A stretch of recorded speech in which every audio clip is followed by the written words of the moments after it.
Hello viewers, இன்றைக்கி நம்ம பார்க்க போகிற ரெசிபி ஓமப்பொடி. இதுக்கு செய்ய தேவையான பொருட்கள்: கடலை மாவு 2 கப்பு, அரிசி மாவு 1/2 கப்பு, ஓமம் 2 டீஸ்பூன், பெருங்காயத்தூள் 1/4 டீஸ்பூன், உப்பு தேவையான அளவு, எண்ணெய் தேவையான அளவு, வெண்ணெய் 1 டீஸ்பூன்.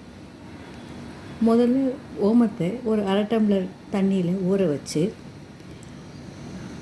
ஒரு 1/4 மணி நேரம் கழித்து தண்ணீரை மட்டும் வடிகட்டி எடுத்து வச்சுக்கோங்க. ஒரு பாத்திரத்தில் கடலை மாவு, அரிசி மாவு, உப்பு, பெருங்காயத்தூள், வெண்ணெய் எல்லாம் சேர்த்து முதல்ல லேசாக கலந்து விட்டுட்டு இந்த ஓம தண்ணீரை கொஞ்சம் கொஞ்சமாக கலந்து முறுக்கு மாவு பதத்துக்கு பிசைங்க. மேலும் தண்ணி தேவைப்பட்டால் இன்னும் கொஞ்சம் தண்ணி சேர்த்துக்கலாம். ஓமப்பொடி அச்சை முறுக்கு புழியிற அச்சில் போட்டு இந்த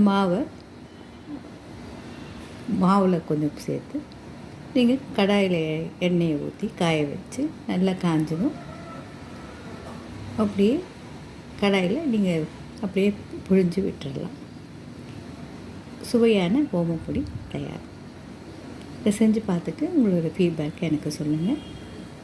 தேங்க்யூ. மீண்டும் ஒரு நல்ல ரெசிபியில் சந்திக்கலாம்.